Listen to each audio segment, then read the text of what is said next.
Dear students, मैं doctor Purnima Dixit आपको BSc third year, BSc second year में oxidation state of second and third transition series element द्वितीय व तृतीय संक्रमण श्रृंखला तत्वों की ऑक्सीकरण अवस्थाएं पढ़ा रही हूँ। प्रथम संक्रमण श्रृंखला के तत्वों की ऑक्सीकरण अवस्था एवं द्वितीय व तृतीय संक्रमण श्रृंखला के भारी तत्वों की तुलना करने पर निम्न निष्कर्ष पाए जाते हैं। आप देख रहे हैं कि किस तरीके से द्वितीय या सेकेंड ट्रांजिशन सीरीज जो है उसकी लिट्रियम से लेके सिल्वर तक के जो ऑक्सीकरण अवस्थाएं हैं वो दी हुई हैं, और इसी प्रकार से तृतीय संक्रमण श्रृंखला की जो ऑक्सीकरण अवस्थाएं हैं जो नीचे लाइन खींच रखी है, गाढ़े से लिख रखा है, ये स्थायी ऑक्सीकरण अवस्था है। द्वितीय संक्रमण श्रृंखला में उच्च ऑक्सीकरण अवस्थाएं अधिक स्थायी होती हैं। अगर इट्रियम के केस में देखा जाए तो स्कैंडियम के नीचे इट्रियम, और जिस प्रकार से स्कैंडियम में 3+ आयन बनता है तो D0 विन्यास बनता है, और चूंकि 3 इलेक्ट्रॉन के निकल जाने पर +3 ऑक्सीकरण अवस्था अधिक स्थायी होती है।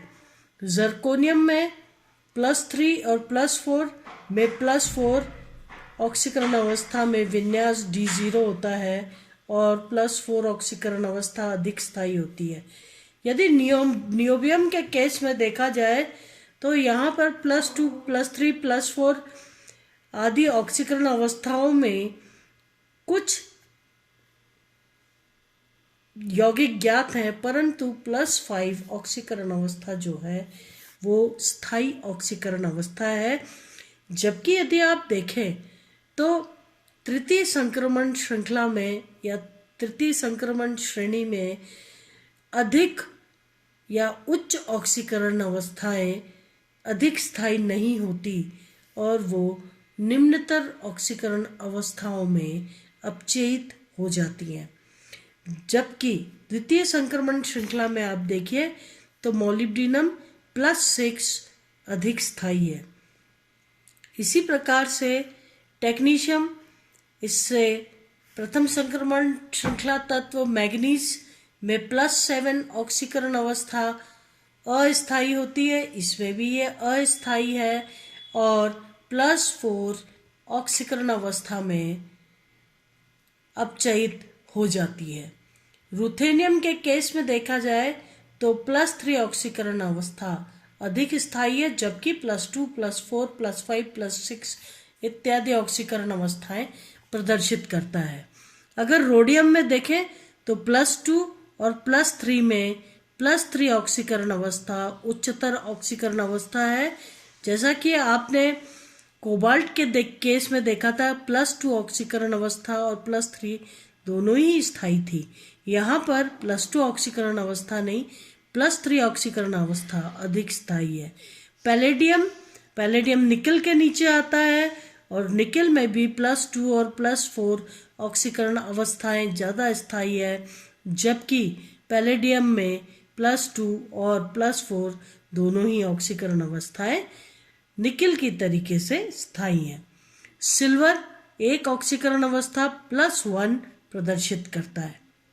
अगर तृतीय संक्रमण श्रृंखला में देखें तो लैंथेनम, जो कि स्कैंडियम, इट्रियम और लैंथेनम, इसके नीचे लैंथेनम आता है, तो लैंथेनम जो है इसमें +3 ऑक्सीकरण अवस्था अधिक स्थायी है D0 विन्यास के कारण। हैफनियम में +4 ऑक्सीकरण अवस्था D0 विन्यास के कारण अधिक स्थायी है।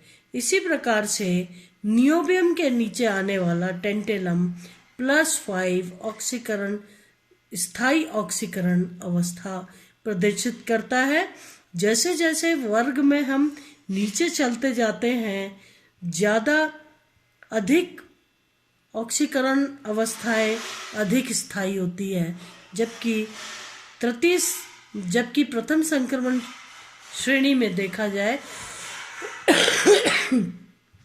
तो कम ऑक्सीकरण अवस्थाएं अधिक स्थायी होती है। मोलिब्डेनम +6 ऑक्सीकरण अवस्था प्रदर्शित करता है और टंगस्टन जो है वो +6 ऑक्सीकरण अवस्था में ही स्थायी है। इस प्रकार से टेक्नीशियम +4 ऑक्सीकरण अवस्था में अधिक स्थायी है, जबकि रीनियम +7 यानी उच्च ऑक्सीकरण अवस्था में स्थायी है। तो जैसा कि मैंने बताया कि जैसे जैसे प्रथम संक्रमण श्रृंखला से द्वितीय और तृतीय की तरफ चलते जाएं, तो एक वर्ग में आने वाले सदस्य भारी सदस्य की उच्च ऑक्सीकरण अवस्थाएं अधिक स्थायी होती है। ऑस्मियम रुथेनियम के नीचे ऑस्मियम आता है। रुथेनियम में जहां आयरन, रुथेनियम, ऑस्मियम, आयरन में +2 +3 ऑक्सीकरण अवस्थाएं स्थायी होती, जबकि रुथेनियम में +3 उच्च ऑक्सीकरण अवस्था है और ऑस्मियम में +4 ऑक्सीकरण अवस्था, स्थायी ऑक्सीकरण अवस्था होती है। यदि रोडियम के केस में देखा जाए तो रोडियम, कोबाल्ट, रोडियम और इरिडियम। कोबाल्ट में जहां +2 ऑक्सीकरण अवस्था भी स्थायी होती है, रोडियम में +3 ऑक्सीकरण अवस्था और इरिडियम में +4 ऑक्सीकरण अवस्था अधिक स्थायी होती है। इसी प्रकार से निकिल, पैलेडियम, प्लैटिनम में निकिल में +2 +4, पैलेडियम में +4 ऑक्सीकरण अवस्था अधिक स्थायी होती है और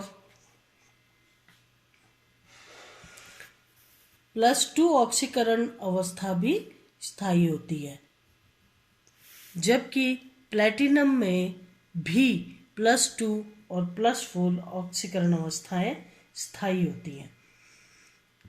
गोल्ड के केस में देखा जाए +3 ऑक्सीकरण अवस्था अधिक स्थायी होती है। अब अगर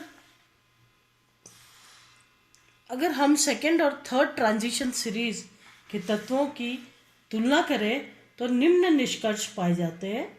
भारी तत्वों की ऑक्सीकरण अवस्थाओं का क्रमण हल्के तत्वों जैसा ही पाया जाता है, यानी बीच में अधिक ऑक्सीकरण अवस्थाएं होती हैं और थर्ड बी और जो है ये धातुओं कॉपर, सिल्वर, गोल्ड के लिए देखा जाए तो इनमें कुछ ही ऑक्सीकरण अवस्थाएं प्रदर्शित करती हैं, जैसे स्कैंडियम, इट्रियम, लैंथेनम में +3, उसी तरीके से यहाँ भी +3। प्रथम संक्रमण श्रृंखला में मैग्नीज में जहाँ +2 से +7 ऑक्सीकरण अवस्थाएं हैं, क्रोमियम में +2 से +6।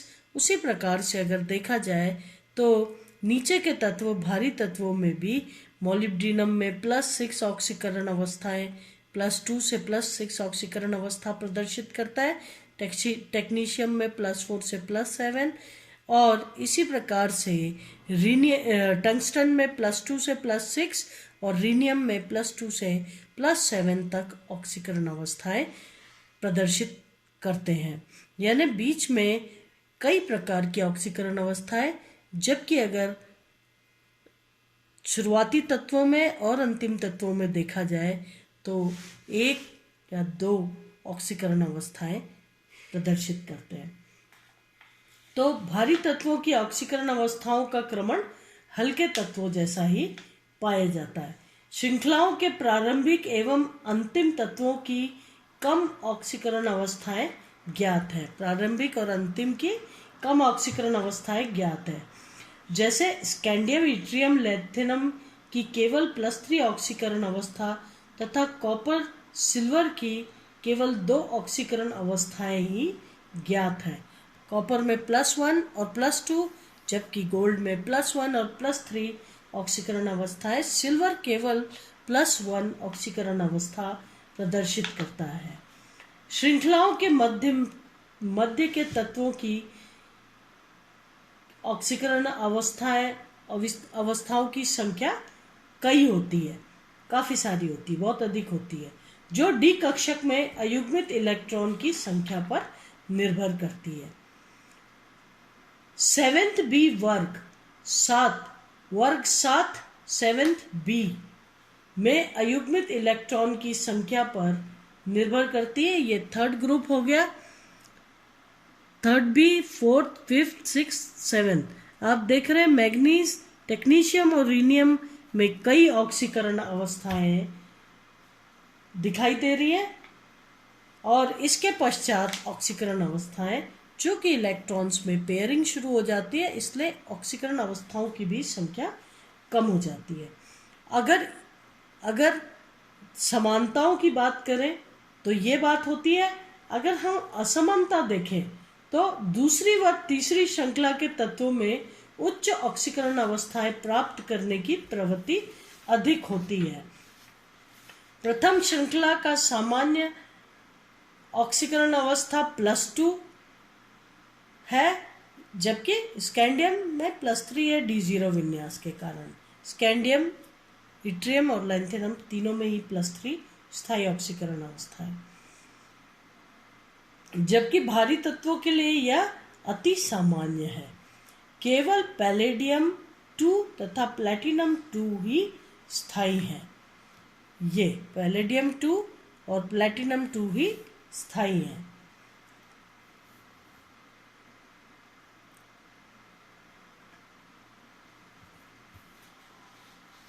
प्रथम श्रृंखला के तत्वों में निम्न ऑक्सीकरण अवस्था स्थायी होती है। हमने देखा था +2 ऑक्सीकरण अवस्था निम्नतम प्रथम संक्रमण श्रृंखला तत्वों में अधिकतर में +2 ऑक्सीकरण अवस्था स्थायी होती है,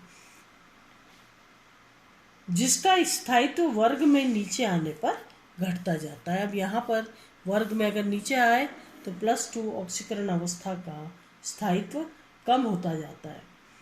द्वितीय व तृतीय श्रृंखला के तत्वों में उच्च ऑक्सीकरण अवस्था अधिक स्थायी है। इसका स्थायित्व वर्ग में नीचे आने पर बढ़ता है। कोबाल्ट के लिए जैसे कोबाल्ट 2 और कोबाल्ट 3 में 2 ऑक्सीकरण अवस्था ज्ञात है, परंतु रोडियम तथा इरिडियम +3 या इससे उच्चतर ऑक्सीकरण अवस्था प्रदर्शित करते हैं, है ना। जहाँ कोबाल्ट में +2 +3 ऑक्सीकरण अवस्थाएं ज्ञात थी, वहीं रोडियम और इरिडियम इससे ऊपर की ऑक्सीकरण अवस्थाएं, स्थायी ऑक्सीकरण अवस्थाएं प्रदर्शित करते हैं। दूसरी श्रृंखला के तत्वों के लिए निम्नतर तथा उच्चतर दोनों ही ऑक्सीकरण अवस्थाएं लगभग समान स्थायित्व की होती हैं, या उनका स्थायित्व समान होता है।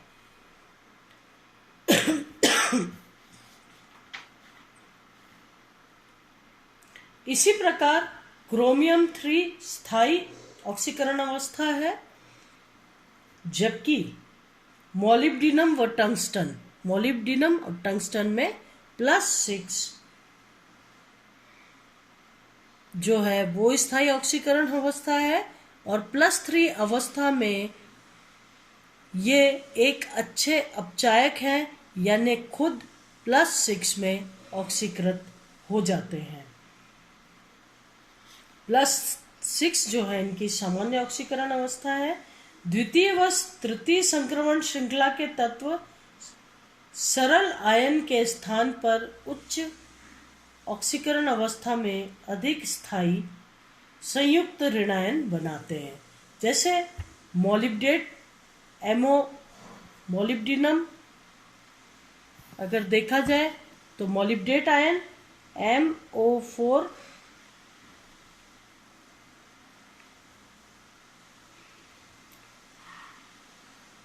2- आयन, टंगस्टन WO4 2- जैसे आयन स्थायी हैं, जबकि क्रोमियम में CrO4 यानी क्या हो गया, क्रोमेट आयन 2-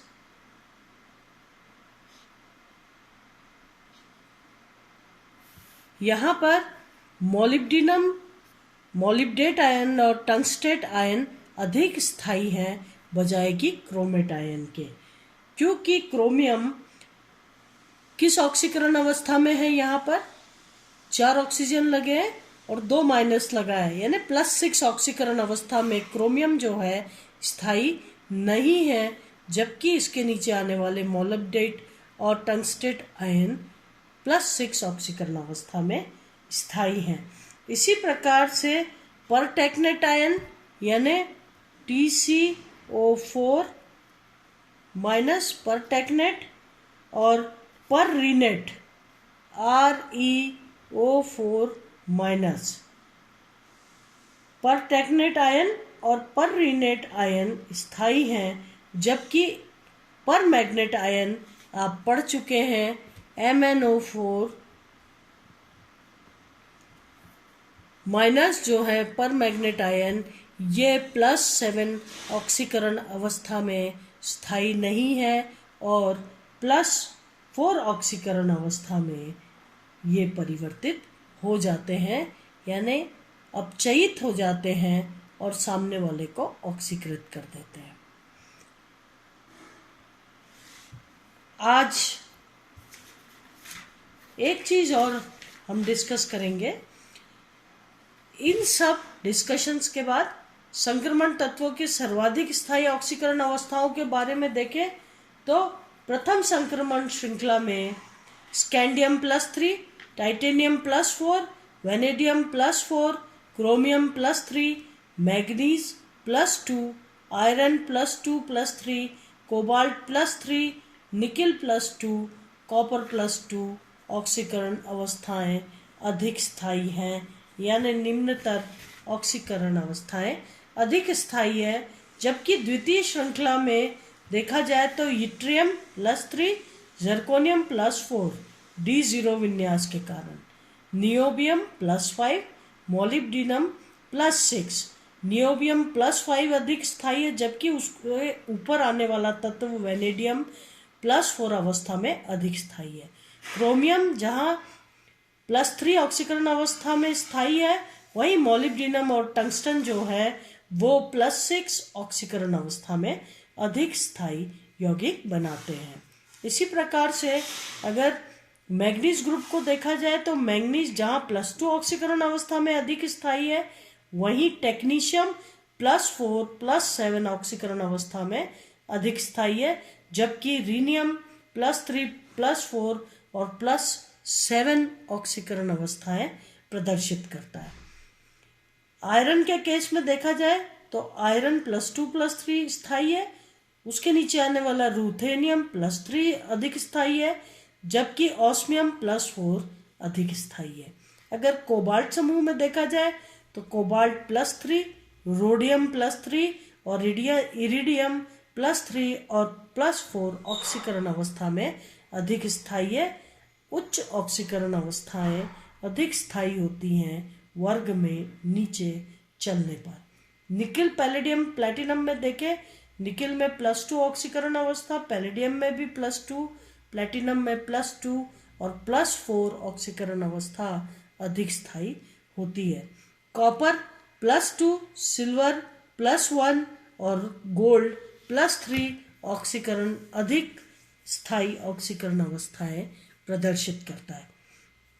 तो इस तरीके से जब हम वर्ग में नीचे जाते हैं तो अधिक या उच्च ऑक्सीकरण अवस्थाएं अधिक स्थायी होती है। आगे अगले लेक्चर में पढ़ेंगे। आज के लिए बस इतना ही। धन्यवाद।